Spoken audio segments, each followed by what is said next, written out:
작년에 국가안보전략서가 나왔고 또 올해 초에 국방전략서가 나왔어요. 얼마 전에 그 엘브리지 콜비 차관이 이제 세종연구소에 와서 스피치도 하고 저하고 좌담도 했는데 안보전략서하고 국방전략서의 핵심은 그거예요. 이제 뭐 서반구에 집중하고 그리고 돈은 니네가 내라. 그리고 인도태평양 지역에서 중국하고 싸우지 않겠다. 컨프런테이션 하지 않고 미국에 유리한 세력 균형에 의해서 이 인도태평양 지역에서 디센트 피스, 평화를 좀 유지를 시켜주겠다. 이게 요약입니다.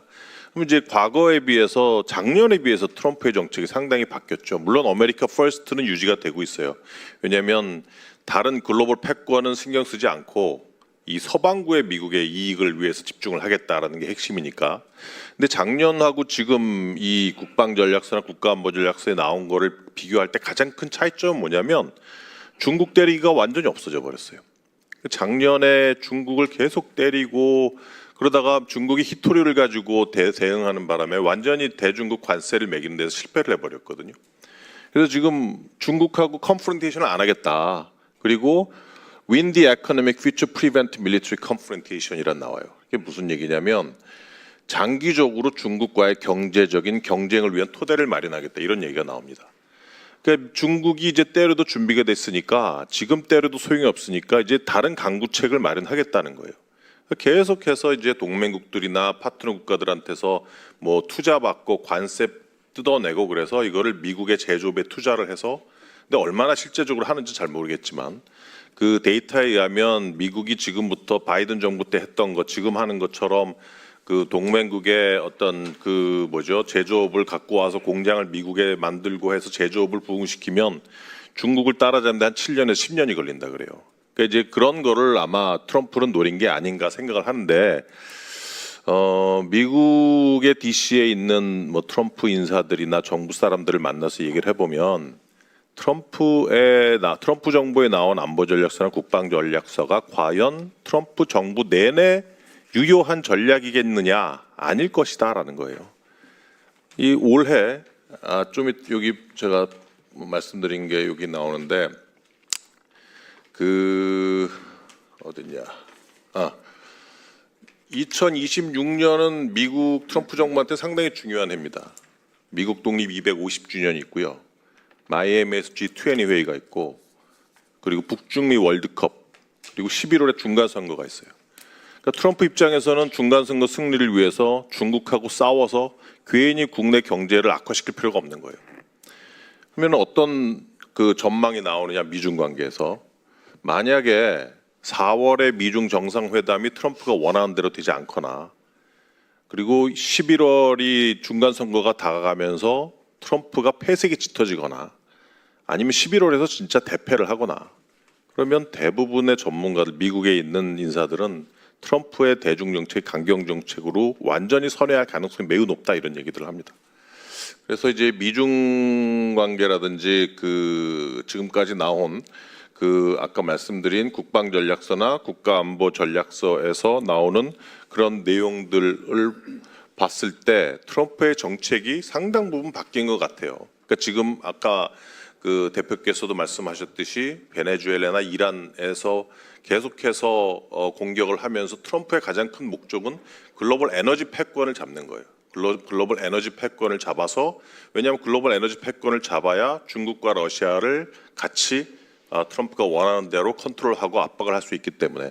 근데 지금까지 나온 그 얘기들이나 분석들을 보면 그 베네수엘라에서 중국이 전체 석유 수입량의 한 4.5%밖에 안 돼요. 베네수엘라에서 수입하는 게. 이란에서 한 13.5%. 그 합쳐봤자 한 제가 보기에 한 18% 정도? 물론 뭐 그 정도의 석유가 끊긴다면 중국 입장에서 조금 아프겠지만 이 정도 가지고 중국을 뭐 경제적으로 타격을 입힌다. 그 정도 수준은 아니라고 저는 판단을 합니다. 그래서 지금 국제 체제가 어떻게 변하고 있는 이거는 건들게요. 다 아시는 부분이니까 뭐 미국의 공공재가 약화되고 있고 단일 체제가 약화되고 있고 미국 중심의 자유주의 국제 질서가 약화되고 있다. 뭐 이런 건 다 아는 사실이고 중국 경제가 나쁘다는 거는 다 아는 사실일 겁니다. 실제 그 트럼프 정부와 바이든 정부 들어서 미국이 중국 때리기를 하면서 중국이 내수 확대와 기술 굴기를 통해서 이거를 대응하려고 준비를 많이 했어요. 근데 이제 내수 확대는 당연히 한계가 있고, 그리고 기술 굴기를 아무리 해도 바이든 정부 때까지 그 코올리션을 맺어서 유럽이나 미국에서 수입을 해주지 않으니까 중국 경제가 계속 안 좋은 거예요. 마지막에 좀 밑에 보시면 수출도 안 되고 수요력도 안 되고 빚투성이니까 뭐 개인이나 뭐 기업이나 지방은행이나 이런 데서 수요력이 상당히 약해지는 거죠. 그러니까 정부가 계속 투자를 해도 경제는 안 나빠지는 이런 악순환을 계속해서 지금 보여지고 있는 게 지금 중국 상태다. 그럼 재작년에 제 아는 그 중국 그 베이징의 국립대 교수가 와서 얘기하는 게 정부 예산, 자기 국립대학교에 대한 정부 예산이 70% 깎였다는 거예요. 그러니까 이제 다른 버짓을 다 줄이고 기술 굴기에 막 몰빵을 하고 있는 게 지금 중국 정부의 정책인 거죠. 근데 무슨 일이 일어나고 있냐면 트럼프가 들어와서 지금 그 유럽하고도 상당히 사이가 안 좋고, 그러니까 이제 경제도 안 좋아지면서 유럽 국가들, 독일, 스페인, 프랑스 이런 국가들이 슬슬 이반을 하기 시작을 해요. 이제 자기 경제가 안 좋으니까, 특히 독일 같은 경우는 뭐 BMW, 머세디스 벤츠 이런 데가 그 미래차, 전기차에 투자를 제대로 못했기 때문에 내연차를 많이 팔아서 경제를 어느 정도 살려야 된단 말이에요. 지금 전기차 시장에서 상당히 경쟁력이 안 좋단 말이죠. 그러니까 이런 국가들이 자국의 경제를 위해서 중국에 슬슬 시장을 열기를 시작을 하고 있단 말이죠. 그런 것들이 지금은 조금 위험한 상황이다 보여지고, 그래서 지금 트럼프의 대중국 정책은 히토류 때문에 중국을 못 때렸다 작년에. 히토류가 단순히 무슨 뭐 첨단 기술 뭐 산업이나 제품을 만드는 데만 취약한 게 아니라 무기 체계에 상당히 히토류가 중요합니다. 미국 무기 체계를 만들 수가 없어요, 히토류가 없으면. 그래서 지금 히토류를 위해서 다변화를 하고 있고, 여기에 대해서 대응을 계속 마련을 하고 있고, 그리고 이제 제일 밑에 보면 트럼프가 뭐 세력권을 분할하고 있다 이런 얘기들이 요새 많이 나옵니다. 강대국들하고 특히 중국이나 러시아하고 세력을 분할해서 아시아는 중국 너네가 먹어라, 미국은 자국하고 서방구만 먹겠다 이런 얘기들이 나오는데, 이거는 말도 안 되는 얘기입니다. 지금 트럼프는 지금 히토류 때문에 중국을 못 때린 거에 대해서 지금 이를 갈고 있고 계속 준비를 해대고 있고, 지금 미국 국무부는 중국 때릴 수 있는 초크 포인트를 계속 개발을 해내고 있어요 지금. 그렇기 때문에 만약에 앞으로 중간 선거가 끝난다든지 미국이 어느 정도 히토류 때문에 중국을 못 때리는 상황에서 벗어난다면 대중국 정책은 언제든 강경 정책으로 바뀔 가능성이 높다 이렇게 생각을 합니다. 미중 관계는 그렇게 말씀을 드리고, 한미 동맹을 조금 말씀을 드리면요, 이건 현 한미 동맹이에요. 지금 정부의 한미 동맹이 어떻게 돼가고 있는가? 솔직히 지금 정부의 의지보다는 트럼프의 의지가 많이 작용하고 있습니다. 지금 미국은 한국이 상당히 필요한 상태예요. 제조업, 코로나 때 바이든 정부가 느낀 게, 야, 미국은 마스크조차 만들 수 없는 나라다.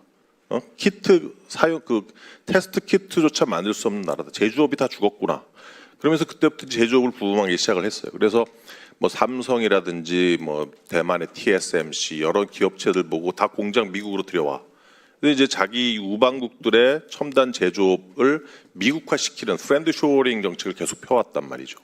그래서 그런 정책을 계속 피고 있어요. 트럼프도 계속 이제 미국에 와서 공장 지어라. 그리고 이제 미국의 경제에 기여해라. 그리고 뭐 대미 투자도 엄청나게 지금 한국 정부로부터 받아갔단 말이죠. 그러니까 지금 한미 관계의 구조는 미국이 한국을 매우 필요로 하는 상태다. 그렇기 때문에 뭐 이재명 정부든 어떤 정부든 들어왔을 때 한미 관계가 완전히 얽혀서 약화될 수가 없는 그러한 구조에 놓여 있다. 뭐 어쨌든 한미 관계가 강화가 될 수밖에 없는 구조니까 한국한테는 좋은 일이겠죠. 근데 이제 이거는 조금 이따 말씀드리고, 한중 관계는 어떠냐? 저희가 2000년대 초반부터 중국이 경제적으로 부상을 하면서 우리가 중국한테 기대했던 게 한 두 가지 정도가 있어요. 여기 뭐 전문가분들 다 계시지만, 첫 번째는 북한 비핵화에 중국이 좀 건설적인 역할을 해달라는 게 첫 번째였고, 두 번째는 경제적인 관계예요. 그러니까 중국의 막대한 시장, 그리고 뭐 그 노동력도 쌌고 그래서 뭐 엄청나게 팔아먹었죠. 베이징 현대자동차에서 현대자동차 중국에 많이 팔아먹었고, 그러니까 막대한 경제적인 이익과 서플러스를 누렸던 게 사실입니다. 근데 2023년부터 한국은 대중국 무역 적자국이에요. 경쟁 관계에 돌입을 했습니다. 그러니까 이제 우리가 생산하는 반도체, 뭐 AI, 전기차 이런 거 지금 중국이 다 경쟁 관계, 오히려 경쟁 관계를 넘어서 어떤 부분들은 이미 우리를 추월한 지 오래죠. 그러니까 이제 과연 한중 간에 협력할 수 있는 어젠다가 있느냐? 저는 거의 없다고 봐요, 이제. 그러니까 이제 최근에 신문 보면 기업체들이 억지로 제2의 중국 호황을 누리고 제2의 한중 협력을 만들어내자라고 하면서 얘기하는 게 뭐 현대가 가서 뭐 수소차 공장을 수소차 공장을 만든다든지 무슨 뭐 실버 산업 협력을 한다든지 이렇게 억지로 만들어내는데, 일단 한중 관계의 경제적인 협력 구조는 과거로 돌아갈 수 없고 협력 어젠다를 만들기 상당히 어려운 게 구조다. 뭐 억지로는 만들 수 있지만 그건 상당히 부차적인 거라고 봅니다. 그래서 지금 한중 관계와 한미 관계의 구조적인 성격을 비교를 해보면 한중 관계는 상당히 탄력을 받고 미국이 한국을 필요로 하는 그러한 상태다라는 것을 말씀을 드리고 싶고요. 그래서 이제 그 한미 동맹 부분을 잠깐 짧게 더 말씀을 드릴게요. 한미 동맹 현대화는 세 가지입니다. 첫 번째는 주한미군 병력 재구성을 미국이 지금 시도를 할 겁니다. 국방전략서에도 주한미군을 업데이트하겠다 이런 문구가 나오고 있고, 현재 주한미군 육군 2만 명, 공군 8천 명, 해군 300명인데 육군 2만 명을 공군 중심으로 바꾸겠다는 거예요. 대만 해협에 대비하겠다는 거죠. 그래서 전차 여단은 이미 철수했고, 그리고 아파치 헬기 부대, 육군 소속 아파치 헬기 부대예요. 그러니까 요거를 디액티베이트 시킨 거예요. 이게 만약 공군 소속이면 디액티베이트를 안 했겠죠. 그래서 주한미군 병력 재구성이 지금 진행 중에 있다. 두 번째는 전략적 유연성입니다. 미국은 대만 해협이나 다른 부분, 다른 지역에서의 문제가 발생했을 때 여기에 대처하기 위해서 자유롭게 주한미군이 다른 지역으로 이동하기를 원하는데 한국은 그걸 원하지 않아요. 왜? 우리 한국의 안보, 북한으로부터의 안보를 원하니까. 근데 이제 작년에 한미 팩트시트를 보면 양측은 2006년 이래의 관련 양해를 확인한다 이런 문구가 있습니다. 그럼 2006년에 외교장관 회담에서 어떤 양해가 만들어졌느냐? 그걸 제가 그대로 따왔는데, 그 당시 보면은 한국은 주한미군의 전략적 유연성의 필요성을 존중한다. 근데 전략적 유연성의 이행에 있어서 미국은 한국이 한국민의 의지와 관계없이 동북아 지역 분쟁에 개입되는 일은 없을 것이다. 라는 한국의 입장을 존중한다. 이렇게 돼 있어요. 그러니까 이제 전략적 유연성에 기반해서 미군이 딴 데로 갔을 때, 뭐 예를 대만 세태로 갔다고 합시다. 그랬을 때 그것 때문에 한국이 지역 분쟁에 개입되는 일이 발생하기를 원하지 않는다는 거잖아요. 이게 상당히 애매모호해요. 주한미군이 대만 사태 갔다고 중국이 한국을 공격하겠는가? 그건 아무도 모르는 거거든요. 그래서 이 문구 때문에 아직까지 한미 간의 실갱이가 좀 있는 상황인데, 어쨌든 미국의 의지는 전략적 유연성을 이행하겠다는 의지는 매우 강하게 지금 가져가고 있다. 마지막으로 전시작전 통제권 전환 얘기를 조금 할게요. 과거에 미국은 아시아의 개입을 강화하기 위해서 전시작전권을 한국에게 주기를 원하지 않았어요. 한국군을 계속 컨트롤하고 싶어하고 한미동맹을 강화하고 싶어하고 이 지역에서 미국이 계속해서 인게이지먼트를 강화하고 싶어했어요. 근데 트럼프가 오면서 트럼프는 아메리카 퍼스트이기 때문에 그래 전작권 가져가. 그냥 뭐 주한미군은 마음대로 원하는 대로 작전을 수행하고 싶어. 그러니까 이제 미국의 입장이 조금 바뀐 거죠. 그래서 지금 상태를 보면 임기 중에 아마 전작권 전환을 시도를 할 것 같아요. 한국 정부가. 근데 이제 문제는 뭐냐면 전작권 전환을 했을 때 그 이후에 문제가 상당히 많이 발생을 합니다. 첫 번째는 한미 연합군 체제, 한국하고 미군이 이렇게 얽혀 있고 지금은 미군 사성장군이 연합사령관을 맡고 있잖아요. 근데 이게 그 전작권이 넘어오게 되면 한국 사성장군이 연합사령관을 맡게 됩니다. 미군이 한국군의 지휘를 받게 돼요. 미국은 그걸 원하지 않아요. 그러면 상당히 연합사가 이상해지는 거죠. 그래서 병렬형 지휘체계가 나오는 거예요. 연합사가 해체되고 병렬형 지휘체계가 나온다. 병렬형 지휘체계로 전환이 되면 한미동맹이 약화되는 거죠.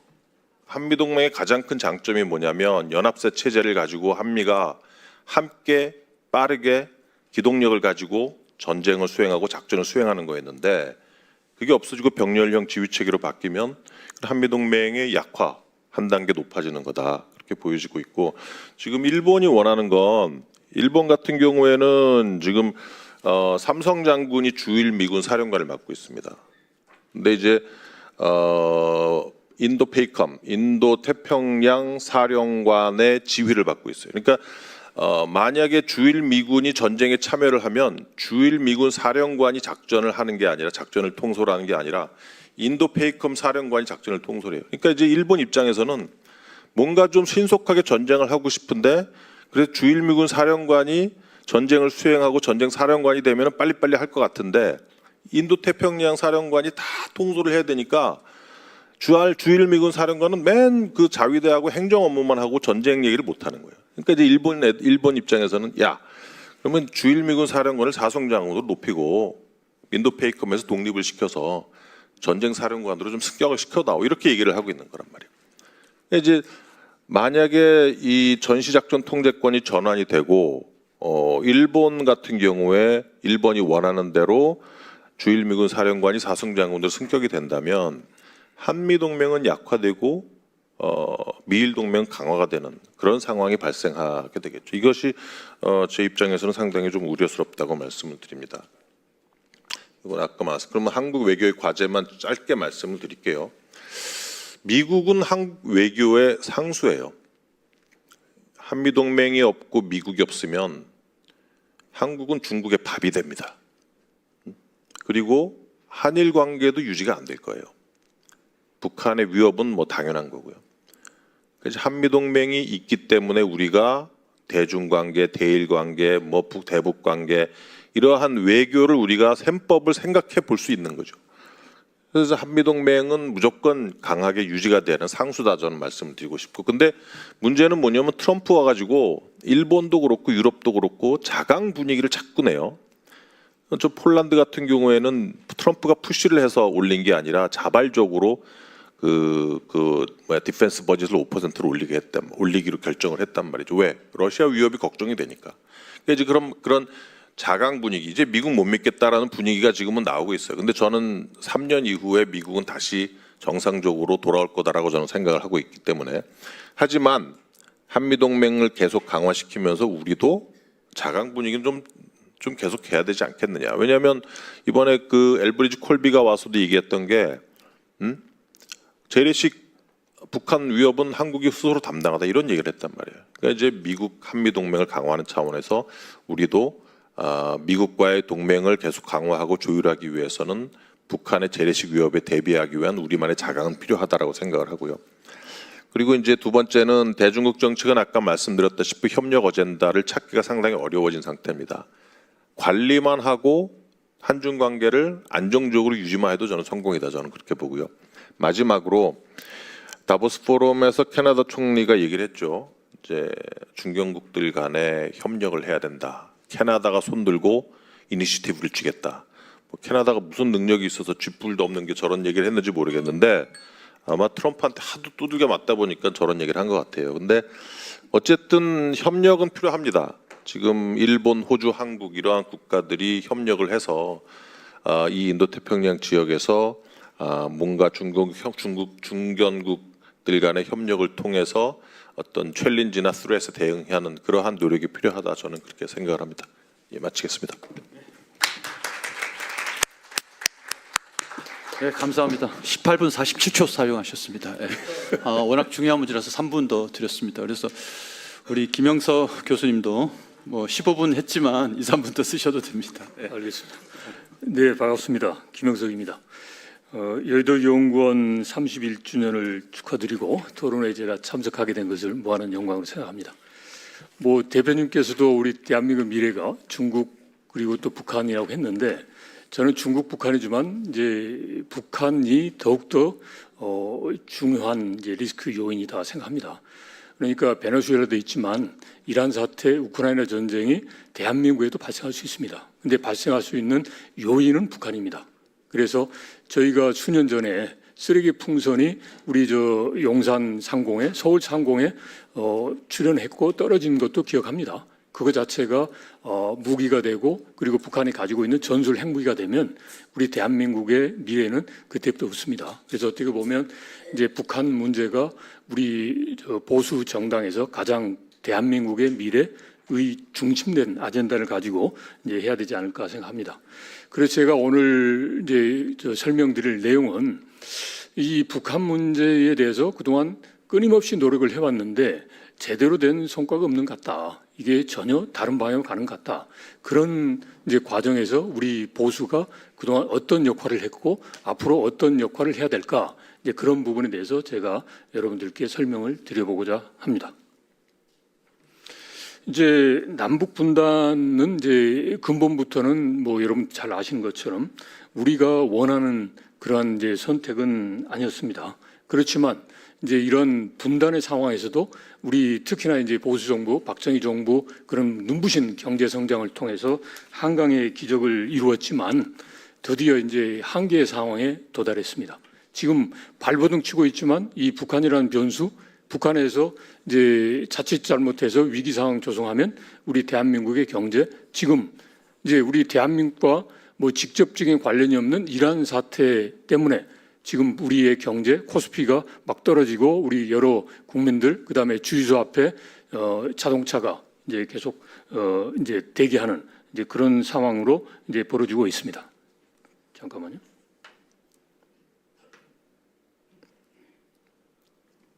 그래서 북한 문제 해결 없이는 우리 대한민국의 미래는 없다라고 단언을 할 수 있고요. 그런데 우리 국내적으로 또 어려운 상황이 있습니다.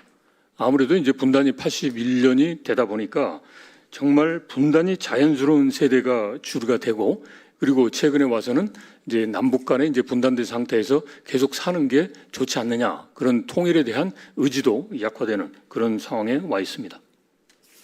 그동안 우리 분단 81년의 통일 노력을 보면 이승만 정부 때의 북진 통일론에서부터 선건설 후 통일, 체제 경쟁의 그런 통일 노력을 해왔습니다.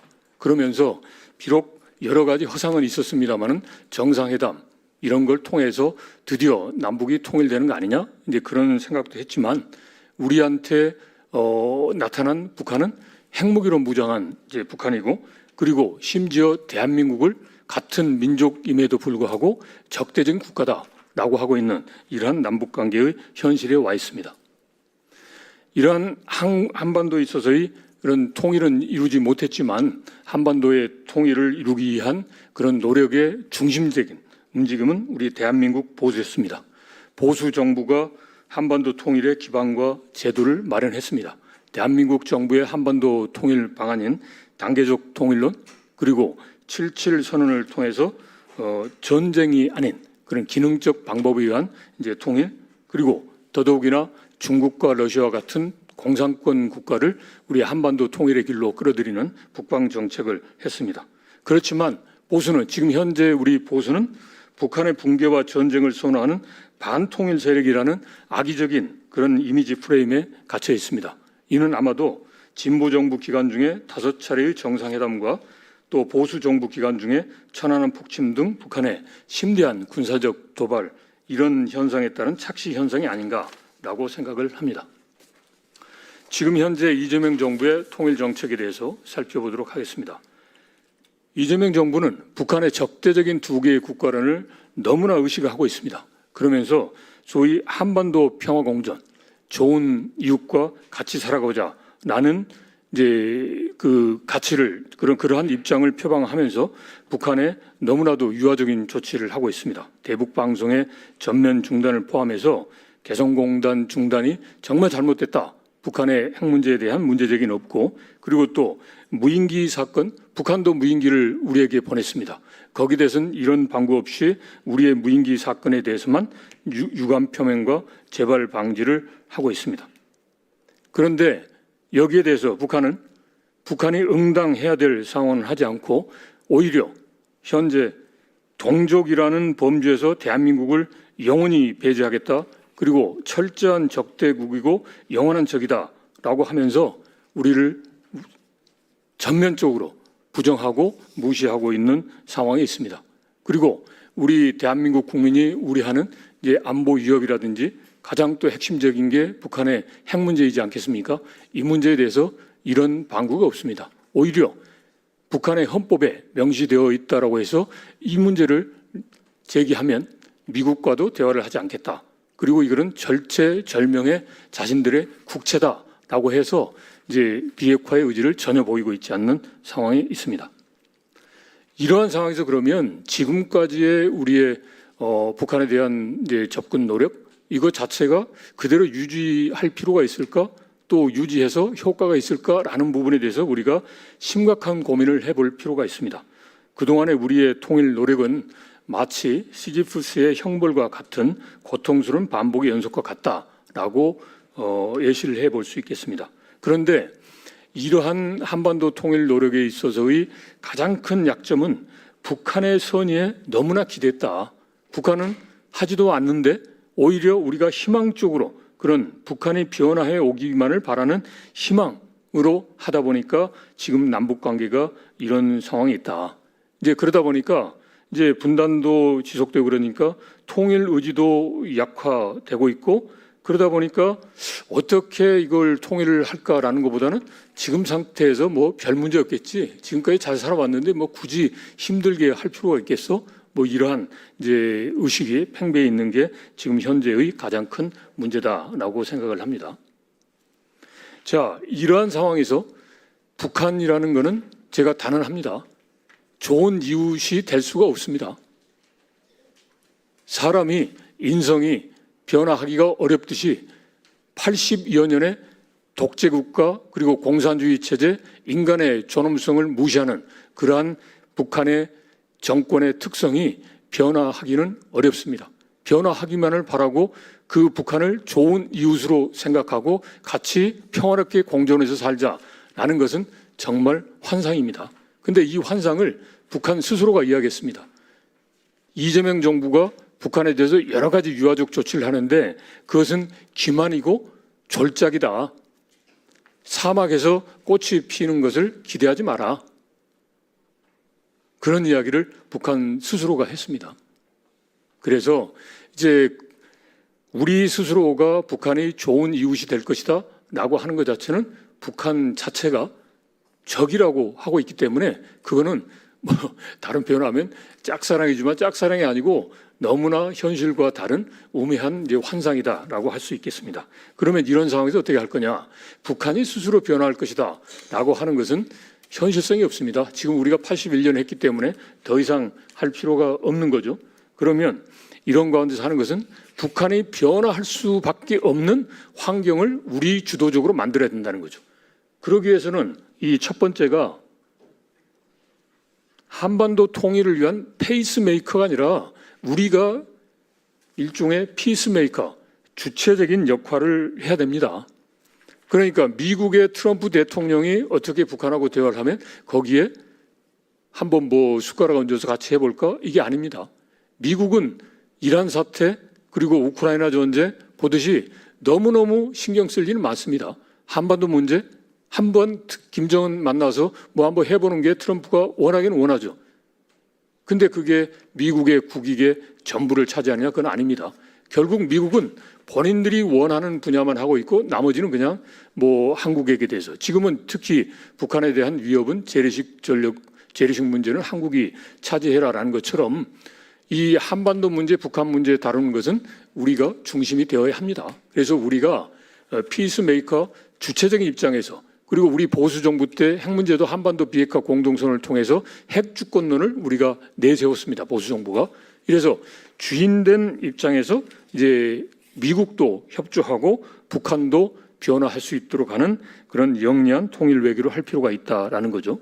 그다음에 두 번째는 힘이 없는데 자꾸 북한에 대해서 선의만 바라는 것은 전혀 의미가 없습니다. 유약한 군인이 아닌 강직한 군인이 듬직한 국방으로 한국의 안보를 확보를 해야 합니다. 그래야만 이 북한이 다른 생각을 할 수가 없습니다. 지금 현재 북한은 2017년에 핵무기 보유를 선언하고 지금 벌써 10년이 돼가고 있습니다. 이래서 지금 인도 파키스탄의 사례로 가려고 합니다. 그래서 북한의 지금 그 비핵화를 포기하고 핵 군축으로 간다. 그리고 심지어 우리 내부에서 보면 그게 현실적이지 않느냐라고 이야기를 합니다. 그러면 결국은 대한민국은 핵이 없고 북한은 핵이 있다. 그러면 안보적 측면에서 군사력 측면에서 게임이 되겠습니까? 이거는 절대 안 됩니다. 그래서 북한의 완전한 비핵화 그런 가운데서 대한민국의 핵무장의 가능성에 대해서 포기하지 말고 계속 선택지로서 이제 보유를 할 필요가 있겠다. 그래서 국방력 강화가 일부 진보 쪽에서 전쟁을 한다라고 하지만 이것은 역설적으로 전쟁이 아닌 방법으로 북한을 변화시키고 한반도 통일을 실현할 수 있는 기본적인 토대가 된다라고 생각을 합니다. 자, 그러면 그 다음으로 이제 북한에 대한 이제 어떻게 북한을 상대할 거냐? 북한에 따라간다고 되는 거 아니죠?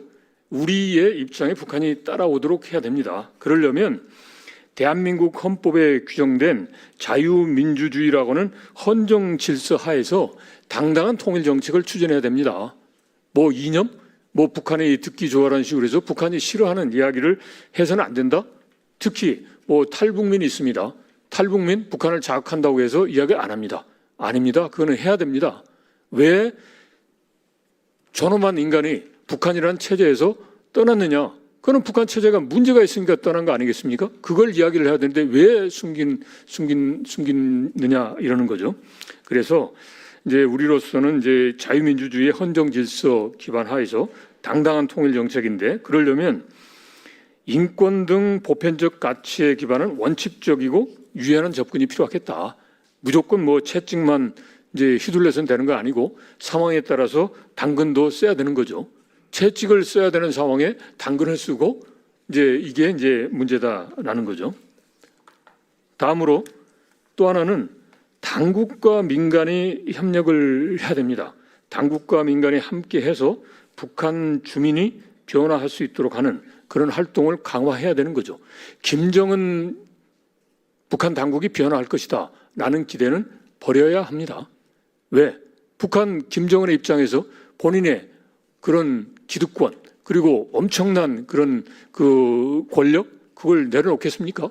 북한 당국이 변화할 것이다 라는 기대는 이제 하지 않는 게 좋겠다. 그렇지만 북한 당국을 상대는 해야 되죠. 그러려면 우리가 자유민주 그다음에 헌정 질서에 기반한 원칙에 기반된 정제된 접근 무조건 북한이 움직이지도 않는데 우리가 선제적으로 해준다? 지금 이재명 정부처럼 그건 아닌 거죠.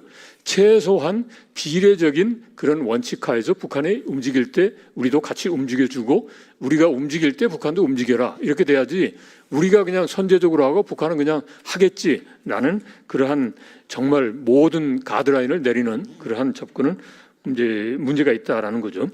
그런데 이제 가장 중요한 거는 이제 북한이 민간이 없다라고 하지만 정말 김정은 세대에 들어와서 북한의 민간도 이제 자구적인 노력을 많이 합니다.